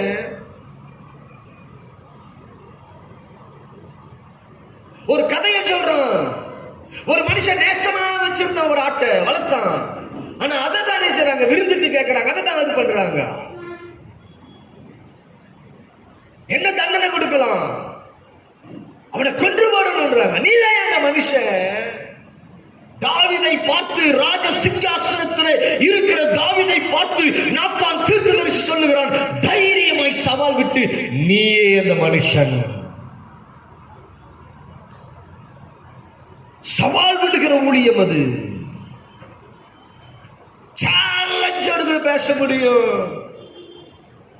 ஆனா அப்படி பேசினா சிலருக்கு ஆவியை ஏற்றுக்கொள்ளுகிறவர்கள் உண்டு, சிலர் அதை வேறு விதமாக யோசிக்கிறவர்கள் உண்டு. ஆனா தேவன் சொன்னார், நான் சொன்னதுதான். நான் ஒரு குறிப்பிட்ட ஒரு மனிதனை சந்தித்தேன். தம்பிக்கு ஜெபிக்கும்படி என்னை அழைத்திருந்தார்கள். நான் போயிருந்தேன். அந்த வீட்டில் ஜெபிக்கும் பொழுது கர்த்தருடைய ஆவியானவர் என்னோடு பேசினார். அந்த தம்பியை பார்த்து சொன்னார், தம்பி, எனக்கு ஆண்டவர் ஒரு காரியத்தை காண்பிக்கிறார். ஆகவே நீ எச்சரிக்கையாயிரு, உன் நண்பர்களை விட்டுவிடு என்று கர்த்தர் சொல்லுகிறார். அப்படி இல்லை என்றால் நீ இப்படியான ஒரு சூழ்நிலையில சிக்கிக் கொள்வாய் என்று சொல்லுகிறேன். சிறைச்சாலைக்கு போகிற அனுபவமாய் காணப்படும் என்று சொல்லி எச்சரித்து சொன்னேன். அவர் கேட்கவில்லை. கடைசியிலே அவன் சிறைச்சாலையில் இருக்கும் பொழுது அவன் தாய் இடத்தில் தொலைபேசியில் தொடர்பு கொண்டார்கள். ஐயா, நீங்க சொன்னது அப்படியே நடந்து போச்சு. அல்லேலூயா. எச்சரிப்பின் தீர்க்க தரிசனம் சவாலாய் பேசுவது.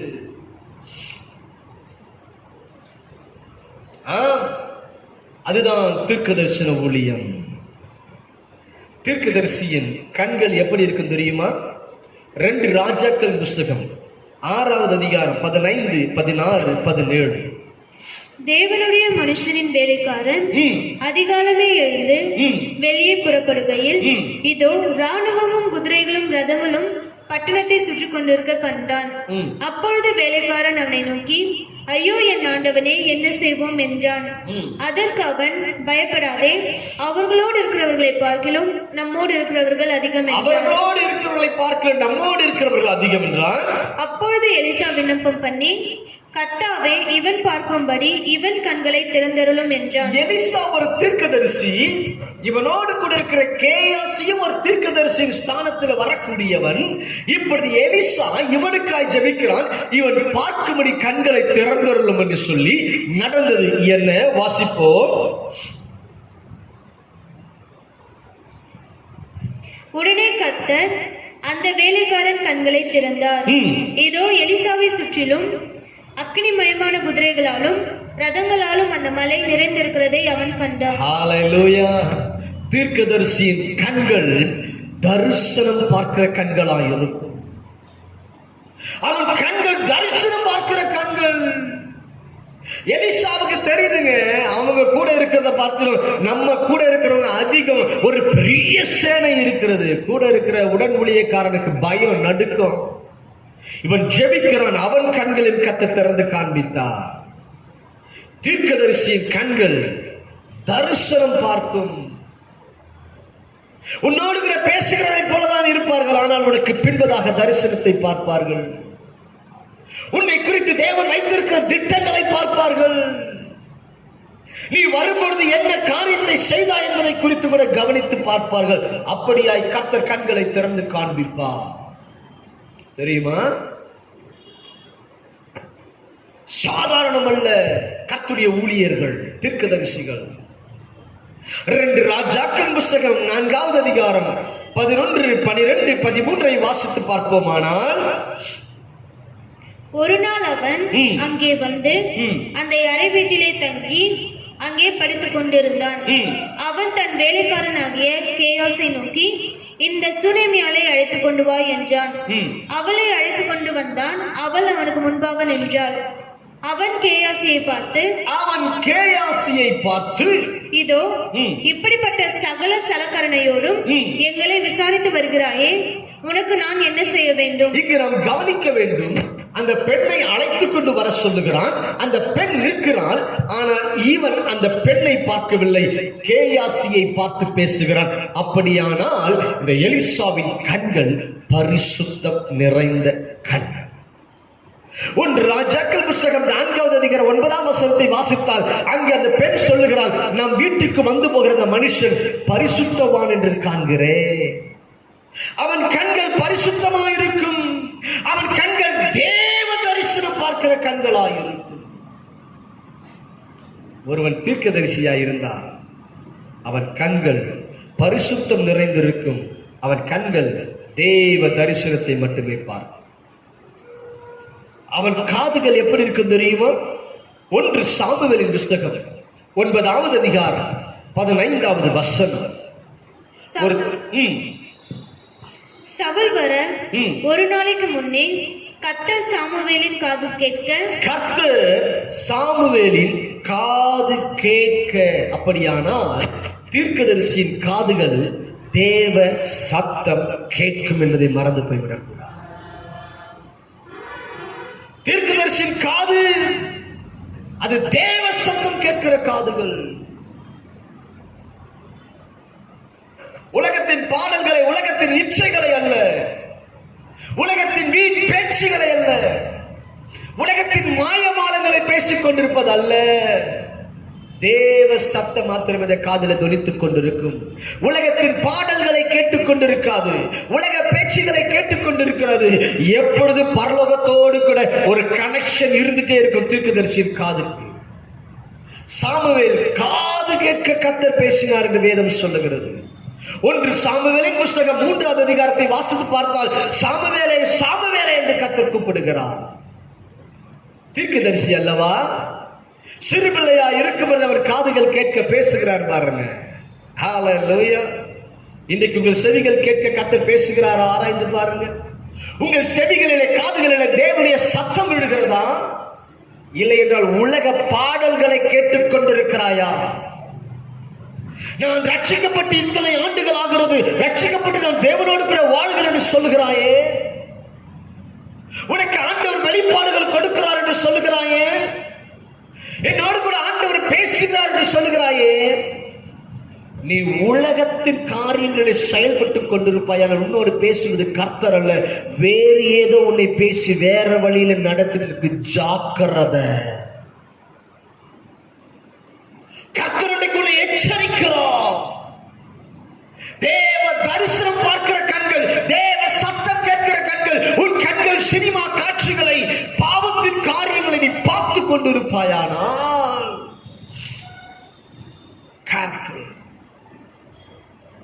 தீர்க்கதரிசியின் காது தேவ சத்தம் கேட்கும். 2 ராஜாக்கள் புஸ்தகம் 6வது அதிகாரம் 12வது வசனத்தை வாசித்து பார்த்தால் பள்ளி அறையில் பேசுகிற ரகசியத்தை கூட அங்க அவன் தீர்க்கதரிசி சொல்லுவான், அவனுக்கு தெரியும். பெட்ரூம்ல பேசுற ரகசியம் பைபிள் அதுதான் சொல்லுது. பள்ளி அறையில பேசுகிற ரகசியத்தை கூட அவன் காதுகள் கேட்கும். அடிகளை நடந்து வருகிற அடிகளை வைத்து இது யார் என்று கண்டுபிடிக்கிறவன் தீர்க்கதரிசி. தெரியுமா? அந்த நடந்து வர சத்தத்தை வைத்து வருகிறது இந்த பெண் தான் என்று சொல்லி கண்டுபிடிக்கிற அளவுக்கு தீர்க்கதரிசியின் காதுகள் இருக்கும்.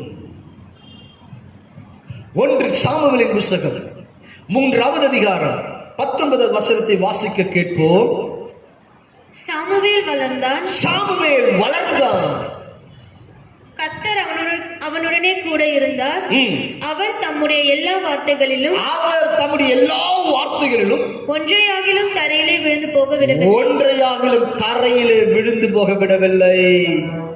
ஒரு வார்த்தை தரையில விழாது, திட்டமாய் நடக்கும். ஹalleluya, ஹalleluya.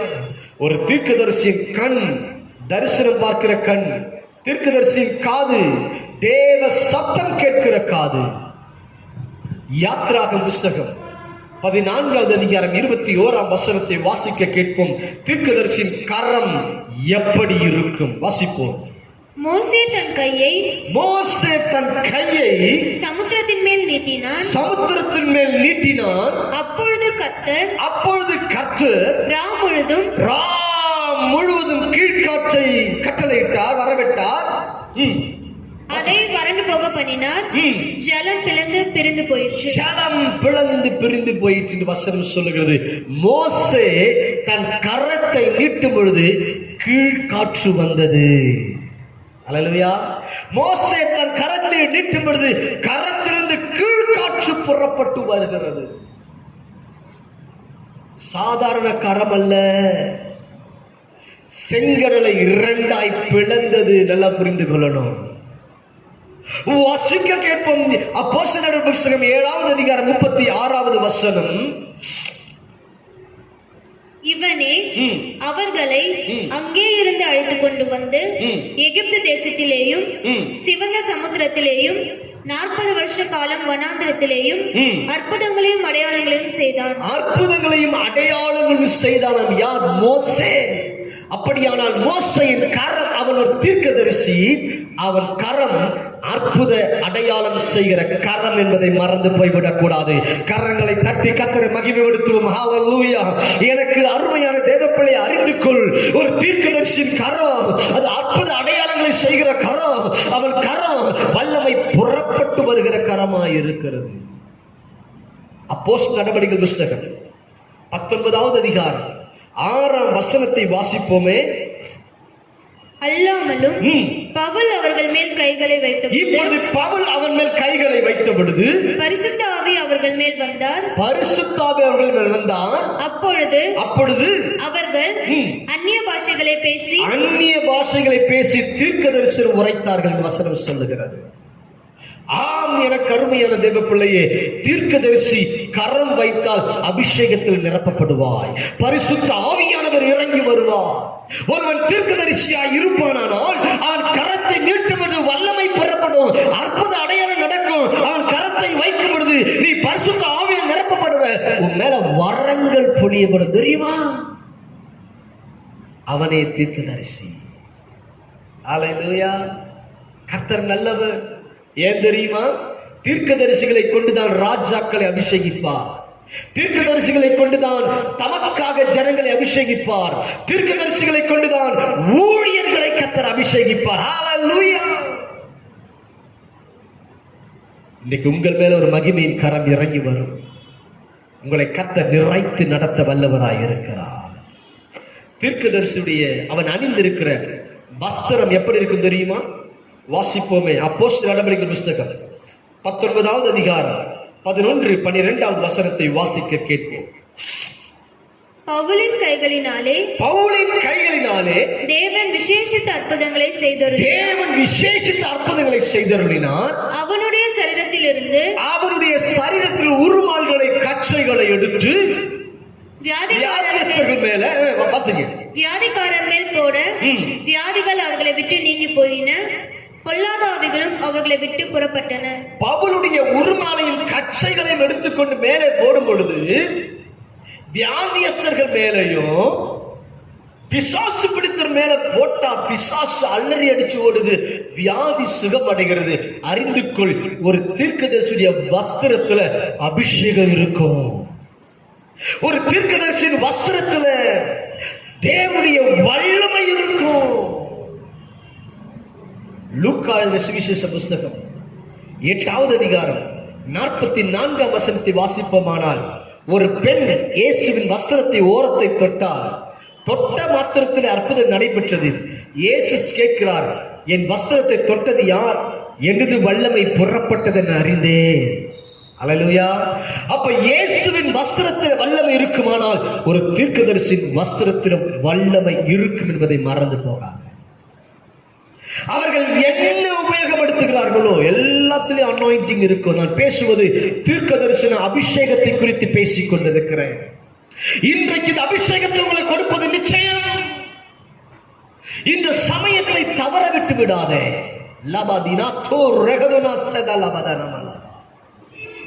கர்த்தர் இன்றைக்கு உங்களை நிறைத்து நடத்த விரும்புகிறார். உங்களை வெளியேறப்பட்ட அபிஷேகத்தினால, வெளியேறப்பட்ட அக்கினியினால, இந்த வெளியேறப்பட்ட தீர்க்கதரிசன அபிஷேகத்தில் நிறைத்து அவர் நடத்த விரும்புகிறார். இன்றைக்கு உங்களை ஒப்புக்கொடுங்க. அல்லேலூயா. சரி, போகட்டும். இதுவரை எவை தீர்க்கதரிசனம் என்று பார்த்தோம். தீர்க்கதரிசன ஊழியம் சவால் விடும் ஊழியம் என்று பார்த்தோம். தீர்க்கதரிசன கண்கள் எப்படி இருக்கும், காதுகள் எப்படி இருக்கும், கரங்கள் எப்படி இருக்கும், துணிகள், அவருடைய ஆடை எப்படி இருக்கும் என்று பார்த்தோம். தீர்க்கதரிசி தவறு செய்தால் தேவன் பேசுவாரா பேச மாட்டாரா என்று சொல்லி பார்த்தோம். தீர்க்கதரிசனம் என்றால் என்னவென்று சொல்லி பார்த்தோம். எப்படி எல்லாம் அபிஷேகிக்கிறார் என்று பார்த்தோம். இப்பொழுதோ யாருக்கு இந்த வரத்தை கர்த்தர் கொடுப்பார்? யாருக்கு இந்த அபிஷேகத்தை கர்த்தர் கொடுப்பார்? அல்லேலூயா, அல்லேலூயா. வாசிக்க கேட்போம் 2 ராஜாக்கள் புத்தகம் 4வது அதிகாரம் 9வது வசனம். 2 ராஜாக்கள் 4:9. அவள் தன் புருஷனை நோக்கி இதோ நம்மிடத்தில் எப்போதும் வந்து போகிற தேவனுடைய மனுஷனாகிய இவர் பரிசுத்தவான் என்று காண்கிறேன். அல்லேலூயா, அல்லேலூயா. எனக்கு அருமையான தேவப்பிள்ளை, அறிந்து கொள். இங்கு இந்த பெண் சொல்லுகிறாள், நம் வீட்டுக்கு வந்து போகிற இந்த மனுஷன் பரிசுத்தவான் என்று காண்கிறேன். எனக்கு அருமையான தேவப்பிள்ளையே, நீ பரிசுத்தமுள்ளவனாயிருந்தா தேவன் இந்த அபிஷேகத்தை உனக்கு கொடுப்பார். தானியேல் புத்தகம் 1ஆம் அதிகாரம் 8ஆம் வசனத்தை வாசித்து பார்த்தார். அங்கு வசனம் இப்படியாய் சொல்லுகிறது. எனக்கு அருமையான தேவ பிள்ளைகளே, தானியேல் தன் இருதயத்திலே அவன் சொல்லுகிறான், ராஜாவின் போஜனத்தினால் தன்னை தீட்டுப்படுத்தலாகாது என்று சொல்லி அவன் தீர்மானம் பண்ணினானா. தன்னை தீட்டுப்படுத்திக் கொள்ளாதவனுக்கு தேவன் இந்த அபிஷேகத்தை கொடுக்கிறார். இந்த ப்ராபர்ட்டிகள் அனாயிண்டிங்கை கர்த்தர் கொடுத்து உங்களை கர்த்தர் எடுத்து பயன்படுத்த வல்லமை உள்ளவராய் இருக்கிறார் என்பதை மறந்து போய்விடாதே. அறிந்து கொள். ஏசாயாவை தேவன் அழைத்து ஊழியத்திற்கு நடத்தும் பொழுது, ஏசாயா தீர்க்கதரிசியின் புத்தகம் 6ஆவது அதிகாரத்தில் கடந்த சூழல் வாசித்தமை பொழுது அந்த வசனம் சொல்லுகிறபடியாக அவன் அக்கிரமம் நீங்கி அவன் பாவம் நிவர்த்தியான சொல்றான். நான் போற ஆண்டவர் காரியமா என்ன அனுப்ப ஆண்டவர். பரிசுத்தவானுக்கு கர்த்தர் இந்த தீர்க்க தரிசன அபிஷேகத்தை கொடுக்கிறார். 2 ராஜாக்கள் புத்தகம்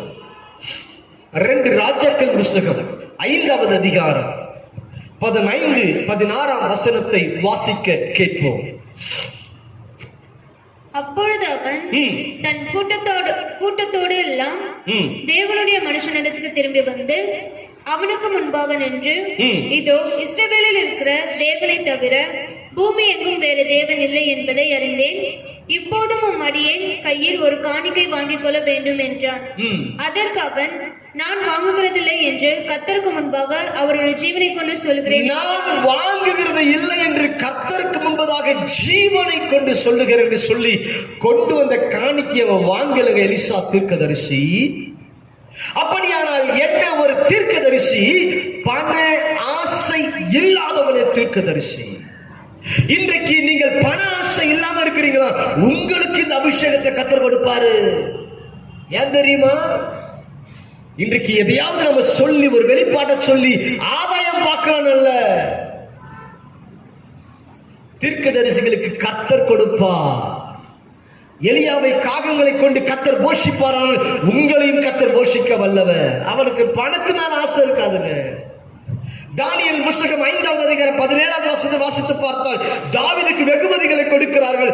அவன் வாங்காமல் அவைகளை அவன் தட்டுதல் பண்ணினான் என்று வேதம் சொல்லுகிறது. பண ஆசை இருக்காது. பண ஆசை இல்லாதவனுக்கு இந்த தீர்க்க தரிசன அபிஷேகத்தை கர்த்தர் கொடுப்பார். 1 ராஜாக்கள் புத்தகம் 17ஆவது அதிகாரம் 1ஆம் வசனத்தை வாசிக்க கேட்போம். 1 ராஜாக்கள் 17ஆவது அதிகாரம் 1ஆம் வசனம்.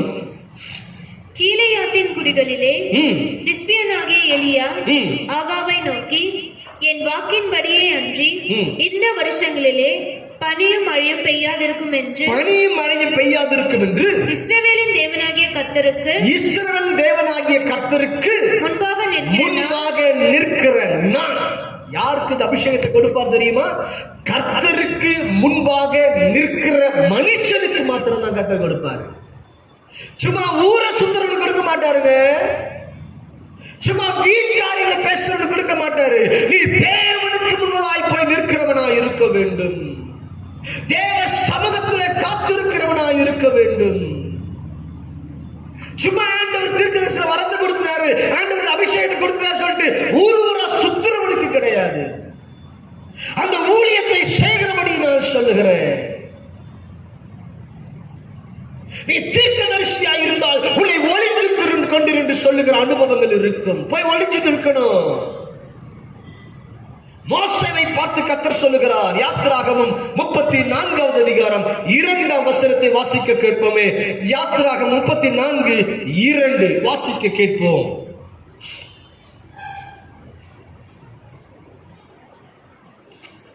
விடியற் காலத்தில் நியாயத்தமாகி சீனாய் மலையிலேறி அங்கே மலையின் உச்சியில் காலமே என் சமூகத்தில் வந்து நில் என்று சொல்றார் பாருங்க. காலமே வா, விடியற் காலமே ஆயத்தமாகி என் சமூகத்தில் வா. நீ தீர்க்கதரிசியா இருந்தால் நீ தேவ சமூகத்துக்கு முன்பாய் நிற்கிறவனாய் இருப்பாய். முன்பாக வந்து தீர்க்கதரிசி என்ன செய்வான் தெரியுமா? நின்று வாசிப்போம். ஆதியாகமம் 18வது அதிகாரம். ஆதியாகமம் 18வது அதிகாரம் 22 தொடர்ந்து வாசி 22. அப்பொழுது அந்த புருஷர் அவ்விடம் விட்டு சோதோமை நோக்கி போனார்கள். ஆபிரகாமோ பின்னும் கர்த்தருக்கு முன்பாக நின்று கொண்டிருந்தான். அப்பொழுது ஆபிரகாம் சமீபமாய் சேர்ந்து, துன்மார்க்கனோட நீதிமானையும் அழிப்பீரோ? பட்டணத்துக்குள்ளே ஒருவேளை 50 நீதிமான்கள் இருப்பார்கள். அதற்குள் இருக்கும் அந்த 50 நீதிமான்களின் நிமித்தம் ரட்சியாமல் அந்த ஸ்தலத்தை அழிப்பீரோ? துன்மார்க்கனோட நீதிமானையும் சங்கரிப்பது உமக்கு தூரமாய் இருப்பதாக, நீதிமானையும் துன்மார்க்கனையும் சமமாய் நடப்பிப்பது உமக்கு தூரமாய் இருப்பதாக சர்வலோக நியாயாதிபதி நீதி செய்யாதிருப்பாரோ என்றார். அதற்கு கர்த்தர், நான் சோதோமில் 50 நீதிமான்களை கண்டால் அவர்கள் நிமித்தம் அந்த ஸ்தலம் முழுவதையும் ரட்சிப்பேன் என்றார். வேதம் சொல்லுகிறது, தேவன் சொல்லுகிறார் சோதோம் குமாராவை அழிக்க போகிறார் என்று சொல்லி. ஆபிரகாம் ஒரு தீர்க்கதரிசி. அந்த அழிவை பார்க்க முடியாதபடினாலே இவன் கர்த்தருக்கு முன்பதாக இருந்து கர்த்தத்துல பேசுறான் பாருங்க. 50 நீதிமான்கள் இருந்தால் அழிப்பீராண்டவரே இல்லைன்னு சொல்றாரு. 45, 30, 20, 10 நீதிமான்கள் சொல்லி தேவனுக்கு முன்பதாக கெஞ்சி பிரார்த்திக்கிறான். திறப்பின் வாசலில் நிற்கிறவன் தான் தீர்க்கதரிசி. சங்கீதங்களின் புஸ்தகம் 106வது சங்கீதத்தை எடுத்துக்கொள்வோமே. சங்கீதங்களின் புஸ்தகம் 106வது சங்கீதம் 23வது வசனத்தை வாசிக்க கேட்போம். 106:23. ஆகையால் அவர்களை நாசம் பண்ணுவேன் என்றார். அப்பொழுது அவரால் தெரிந்து கொள்ளப்பட்ட மோசே அவர்களை அவர் அழிக்காதபடிக்கு அவருடைய உக்கிரத்தை ஆற்றும் பொருட்டு அவருக்கு முன்பாக திறப்பின் வாயிலே நின்றார். அவருக்கு முன்பதாக திறப்பின் வாயிலே நின்றான் என்று வேதம் சொல்லுகிறது. எனக்கு அருமையான தேவ பிள்ளைகளை அறிந்து கொள்ள வேண்டும். 32 வாசித்து பார்த்தால் அங்கே மோசே தன் ஜனங்களுக்காக திறப்பிலே நின்று தேவ சமூகத்திலே பரிந்து பேசிக் கொண்டிருக்கிறவன். தேவன் உனக்கு இந்த அபிஷேகத்தை கொடுக்கணுமா? இந்த தீர்க்கதரிசன அபிஷேகம் நீ பெற்றுக்கொள்ள வேண்டுமா? 1, உனக்குள்ளே பரிசுத்தம் காணப்பட வேண்டும். 2, உனக்குள்ளே பண ஆசை இருக்கக்கூடாது. 3, நீ கர்த்தருக்கு முன்பதாக நிற்கிறவன், ஜெபிக்கிறவன். எதற்காய் ஜெபிக்கிறாய்? திறப்பில் நின்று அடிந்து போகிற ஆத்மாக்களுக்காய் ஜெபிக்க வேண்டும். ஆம், எனக்கு அருமையான தேவ பிள்ளைய, ஏதோ என்று அவர் கொடுத்து விட மாட்டார். ஒரு காரணத்திற்காக தான் அவர் அபிஷேகத்தை கொடுக்கிறாரா? தேவன் கொடுக்கிற இந்த அபிஷேகத்தை, இந்த தீர்க்கதரிசி அபிஷேகத்தை வைத்து நீ ஆதாயம் பண்ணுவதல்ல, தேவனுக்கென்று ஆத்துமா ஆதாயம் பண்ணுகிறவனாய் இருக்க வேண்டும். உனக்கென்று நீ சுய ஆதாயத்தை தேடிக்கொள்ளுகிறவன் அல்ல, உனக்கென்று நீ புகழ்ச்சியை தேடிக்கொள்ளுகிறவன் அல்ல, தேவனுக்கென்று ஆத்துமா ஆதாயம் பண்ணுகிறவனாக, தேவனுக்கென்று தேசத்தை திருப்புறவனாக, தேவனுக்கென்று சபைகளை திருப்புறவனாக, தேவனுக்கு நேர்த்தியாய் நடத்துகிற பிள்ளைகளாய் கர்த்தர் திட்டம் வைத்திருந்து இந்த அபிஷேகத்தை கொடுப்பா. ஆம், எனக்கு அருமையான தேவ பிள்ளையே, இந்த தீர்க்கதரிசன அபிஷேகம் அவர் உங்கள் ஒவ்வொருவருக்கும் கொடுத்து அவர் நடத்த வல்லமை உள்ளவராய் இருக்கிறார். இப்ப அந்த அக்கினி, இப்ப அந்த அக்கினி, இப்ப அந்த மகிமை, இப்ப அந்த மகிமை, இப்ப அந்த மகிமை, இப்ப அந்த மகிமை, இப்ப அந்த வல்லமை பெற்றுக்க. அந்த அக்கினியை பெற்றுக்க, அந்த அக்கினியை பெற்றுக்க. அந்த ப்ராஃபட்டிக்கல் அனாயிண்டிங், ஒரு தீர்க்க தரிசன அபிஷேகத்தை கர்த்தர் உன் மீது வைத்து உன்னை நிரப்பி நடத்த அவர் வல்லமையுள்ள தேவனாய் இருக்கிறார். அல்லேலூயா, அல்லேலூயா. இன்றைக்கு உங்களை நிரப்புவது நிச்சயம். இன்றைக்கு கர்த்தர் உங்களை நிரப்புவது நிச்சயம். தேவ மகிமை இன்றைக்கு இறங்கி வருவது நிச்சயம். தேவனுடைய ஆளுகை இறங்கி வந்து உங்களை ஆளுகை செய்வது நிச்சயம். லகதுனா சதுரிபி அந்தரபலபரபலப. கர்த்துடைய அக்கினி, கர்த்துடைய வல்லமை, கர்த்துடைய வல்லமை, கர்த்துடைய வல்லமை, கர்த்துடைய வல்லமை, கர்த்துடைய வல்லமை இந்த வேலை இறங்கி வருவதாக. Thank you glory. இந்த வார்த்தையின்படி கர்த்தர் உங்களை அபிஷேகித்து ஆசீர்வதிப்பார். கர்த்தர் நல்லவர். Praise God. Praise God. Hallelujah, hallelujah, hallelujah, hallelujah, hallelujah. Thank you glory, thank you glory. தேவனுடைய சத்தியத்தை, தேவனுடைய வார்த்தையை இந்த அக்கினி முகாமிலே கர்த்தருடைய ஆவியானவர் உங்களோடு கூட கொடுத்து கொண்டிருந்தார். Thank you Lord. இந்த வேளை அந்த தீர்க்கதரிசன அந்த அபிஷேகத்தை பெற்றுக்கொள்ளுகிற வேளை ஒரு பாடலை பாடும் பொழுது அந்த தீர்க்கதரிசன ஆவியானவர், அந்த தீர்க்கதரிசன அலை, அந்த தீர்க்கதரிசன மகிமை இந்த வேளை இறங்கி வரும். Thank you Lord. பின்மாரியின் அபிஷேகம் மாம்சமான யாவரும் வெல்லும் அதிகமாய் பொழிந்திடுது. இந்த பாடலை பாடும் பொழுது கர்த்தருடைய மகிமை, கர்த்தருடைய வல்லமை உங்கள் மீது ஊற்றப்பட ஆரம்பிக்கும். எந்தெந்த பிள்ளைகள் இந்த நிகழ்ச்சியை பார்த்துக் கொண்டிருக்கிறீர்களோ, இந்த வல்ல முகாமில் கலந்து கொண்டு இருக்கிறீர்களோ, உங்கள் மேல ஒரு அக்கினி இறங்கி வருவது, ஒரு வல்லமை இறங்கி வருவது நிச்சயம். என கருணையான தேவ பிள்ளைகளை எல்லாரும் முழங்கால் படிவிட்டு, எல்லாரும் இல்லத்துல எல்லாரும் முழங்கால் படிவிட்டு ஆண்டுகளை என்னை இப்பொழுது நிரப்ப கேளுங்க. Thank you Lord. Oh glory, oh thank you. தேவனுடைய வல்லமை, அவர் நிரப்ப, அவர் வல்லமையுள்ள தேவன் இந்த நாளிலே அவர் மகிமையாக நடத்துவார். பின்மாரியின் அபிஷேகம் மாம்சமான யாவர் மேலும் அதிகமாய் பொழிந்திடுமே, ஆவியில் நிரம்பிடுமே. சொல்லுங்களே, பின்மாரியின் அபிஷேகம். கரங்களை தட்டி உற்சாகமாய் பாடலை பாடும் பொழுது ஒரு தீர்க்கதரிசன அபிஷேகம் ஆவியில் நிரம்பிடுமே, அக்கினியாய் இறங்கிடுமே, அக்கினியாக வந்திடுமே, பெரும் காற்றாக வீசிடுமே, ஜீவநதியாக பாய்ந்திடுமே, அக்கினியாய் இறங்கிடுமே, அக்கினியாக வந்திடுமே, பெரும் காற்றாக வீசிடுமே, ஜீவநதியாக பாய்ந்திடுமே. பின்மாரியின் அபிஷேகம் மாம்சமான யாவர் மேலும் அதிகமாய் பொழிந்திடுமே, ஆவியில் நிரம்பிடுமே, அக்கினியாய் இறங்கிடுமே, அக்கினியாக வந்திடுமே, பெரும் காற்றாக வீசிடுமே, ஜீவநதியாக பாய்ந்திடுமே, தீயாய் இறங்கிடுமே, அக்கினியாக வந்திடுமே, பெரும் காற்றாக வீசிடுமே, ஜீவநதியாக பாய்ந்திடுமே, அக்கினியாய் இறங்கிடுமே,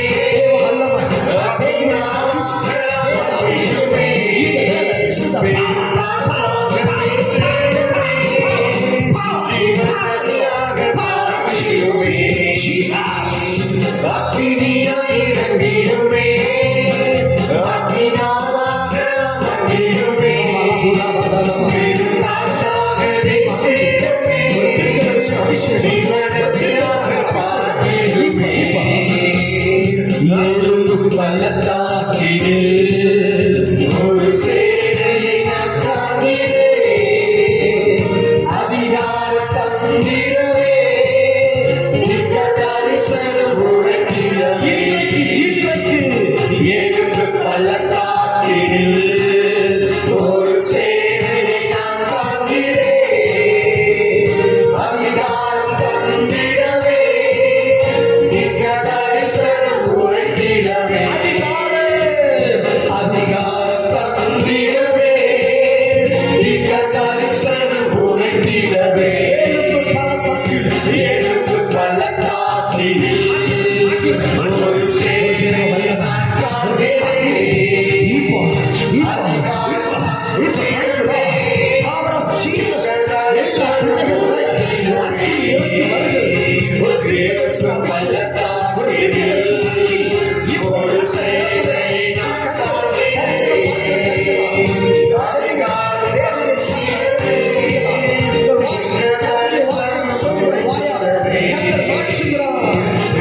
இறங்கிடுமே, அக்கினாவாக வந்திடுமே, பெருங்காற்றாக வீசிடுமே, ஜீவநதியாக பாய்ந்திடுமே. அக்கினியாய் இறங்கிடுமே, அக்கினாவாக வந்திடுமே, பெருங்காற்றாக வீசிடுமே, ஜீவநதியாக பாய்ந்திடுமே. சீனாய் மலையின் மேலே அக்கினிஜுவாலையை நான் காண்கிறேன்.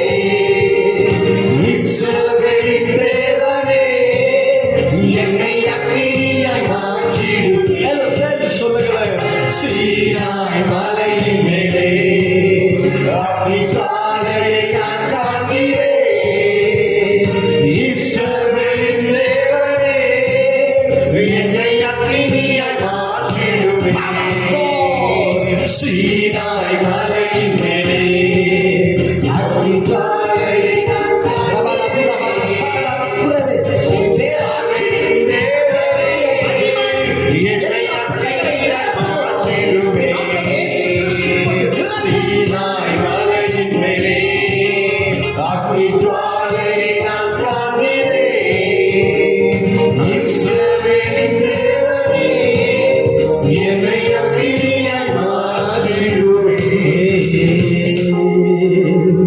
பின்மாரியின் அபிஷேகம் மாம்சமனையாவர் மேலும்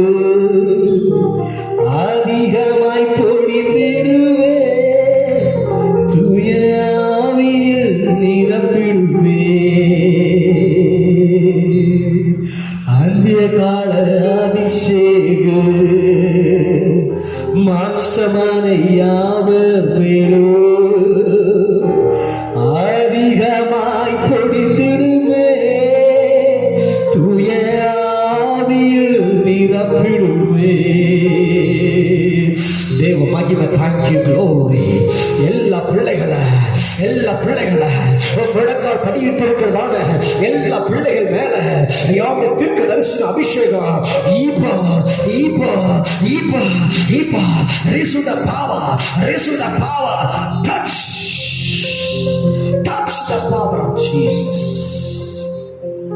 ஆண்டவரே, அன்பான பிள்ளைகளை வல்லமையான கருவிகளாய் மாற்றி உமக்கென்று தீர்க்கதரிசிகளாய் முத்திரையிட்டு கர்த்தர் எடுத்து நடத்துவீராக நான் ஜெபிக்கிறேன். இந்த ஆண்டவரப்பா முகாமிலே கலந்து கொண்ட பிள்ளைகளை கர்த்தர் ஆசீர்வதிப்பீராக நாங்கள் ஜெபிக்கிறோம். தேவக்கரம் கிருபையின் கரம் கூட இருக்கட்டும். பெரிய காரியங்களை செய்வா, மகிமை ஆவியானோட அசைவார்கள் இவர்களை எடுத்து கர்த்தர் பயன்படுத்துவீராக நான் ஜெபிக்கிறேன். ஒரு சிலருடைய வீடுகளிலே இந்த மகிமை இறங்கி இருக்கிறது. இந்த தீர்க்கதரிசன அபிஷேகம் ஒரு சில வீடுகளில் மூடி இருக்கிறது. Thank you glory. கர்த்தர் மகிமையான காரியங்களை இந்த நாளிலே செய்திருக்கிறார். கர்த்தர் வல்லவர், நல்லவர், மகிமை உள்ளவர்.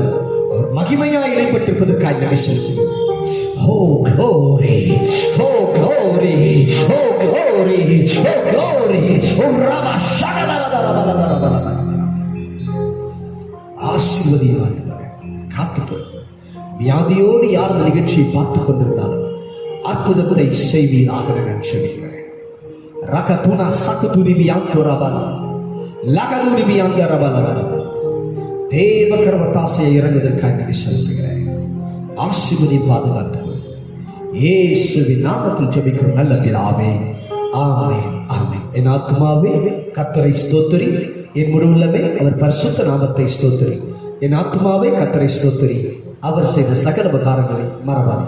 பிதாவாகிய தேவனுடைய கிருபை, குமாரனாகிய இயேசு கிறிஸ்துவின் அன்பு, பரிசுத்த ஆவியாரின் அன்பினைக்கும் இன்றும் என்றும் சதா காலமும் நம் அனைவரும் தங்கி தாபரிப்பதாக. ஆமென். God bless you. கர்த்தர் உங்கள் ஒவ்வொருவரை ஆசீர்வதிப்பாராக.